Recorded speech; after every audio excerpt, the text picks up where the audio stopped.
It is just past 10 GMT. That's 12 noon in Libya, where people are still coming to terms with the fallout of last week's devastating floods. Thousands have been killed in and around Derna. The once bustling eastern port city now lies in ruins. And while the death toll is still being tallied, crews are searching for more bodies. The devastation in Derna was made worse by years of neglect and weak structures, and Libya's long-running conflict has complicated the humanitarian response. Aid groups are warning about leftover landmines that may have been moved by the floodwaters. While foreign assistance has been sent to Benghazi, it's been slow to reach the most affected areas.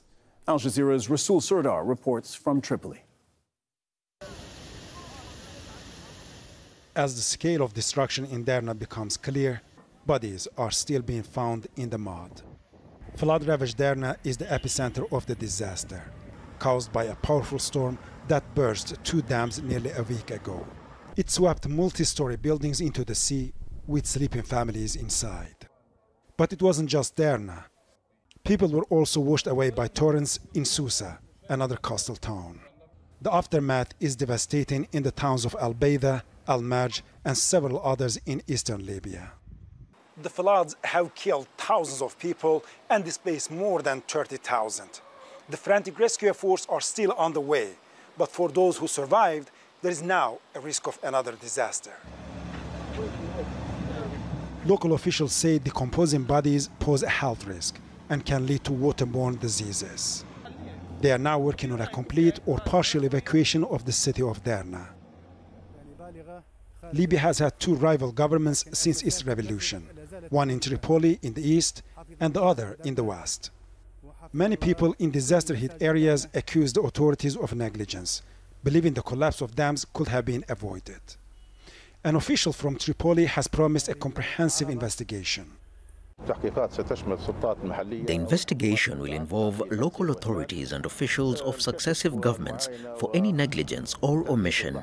Carrying out due inspections and determining the cause of death of victims represents critical factors not only for restoring the rights of those victims, but also establishing the responsibility for any negligence or fault. Firm and harsh measures will be taken in this respect. Thousands of survivors are pinning their hopes on foreign aid in politically divided Libya. People here are desperate to get medicines, surgery supplies, food, shelter, and body bags for the burial of the deceased. And Libyans hope they will arrive before it's too late. Rasul Sardar, Al Jazeera, Tripoli. Our correspondent Malik Traina is joining us live from Tripoli now. Malik, 1 week after the floods, what's it like in eastern Libya, specifically in Derna, and how are the survivors doing?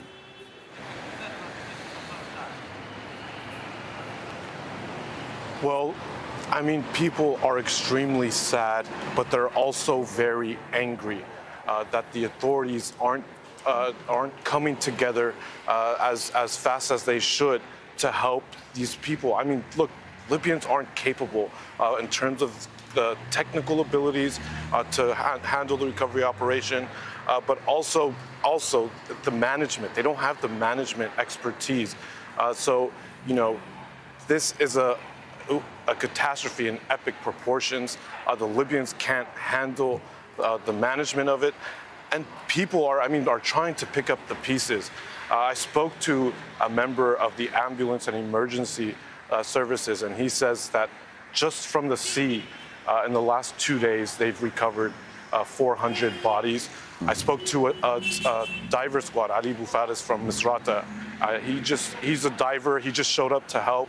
And he said, you know, they're seeing cars that were swept away into the sea filled with families. So, I mean, this is a really tough situation. People are angry, and they want authorities to do a better job. Malik Traina reporting from Tripoli there. Thank you very much. Let me turn now to Maisa Al-Gerbawi, the country director for the United Nations World Food Program in Libya.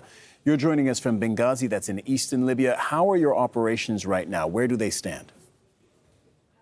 Thank you very much. We just arrived today at 1 o'clock in the morning, actually, from Derna, Al-Bayda, and Susa, a interagency visit. For the time being, we have managed to reach out 10,000 affected people across 5 locations. We started with the IDPs in Benghazi, and then we moved to the IDPs or the most affected population in Derna, and then Taknis, Charuba, and finally Susa. And as we speak, we have distribution ongoing in Susa. Plus, also we are targeting, as we speak, 5 other locations that has been heavily impacted by the Hurricane Daniel. What are the needs right now? Honestly, everything. Food, shelter, water, everything that can reach the population. I know over the last few days, there's been a heavy focus and a heavy emphasis, and rightfully so, on clean drinking water. Are you in a position to help with that? What's being done on that front? Our sister agency actually is UNICEF, is taking the lead on that, and we are coordinating all of us together to ensure that the people will have a drinking water, potable drinking water. But yes, our sister agency UNICEF is in charge of this, and they are doing a great job at it. This is all happening, of course, in a country which has been paralyzed by the divisions between East and West and the rival authorities on these 2 sides of the country. How is that impacting your operations? For us as WFP, we have always dealt with the authorities in a very clear way. We work with everyone. Our aim is to deliver food to as many people and assistance as possible. And the authorities always support us, especially now in terms of reaching the most difficult areas. The authorities have been very helpful in opening the road so we can reach the most actually inaccessible villages and areas. Is the port of Derna now available for aid, to bring in aid? And if so, will you be using it?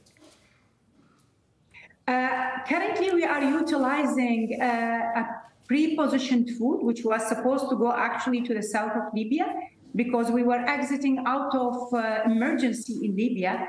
So I'm utilizing whatever food I have on the ground. We are, as we speak, purchasing, and we have just been appealing to all the donors to provide us with an urgent $6.5 million to respond initially for 100,000 beneficiaries in the first 3 months. And the numbers might be on the rise due to the lack of information as we speak.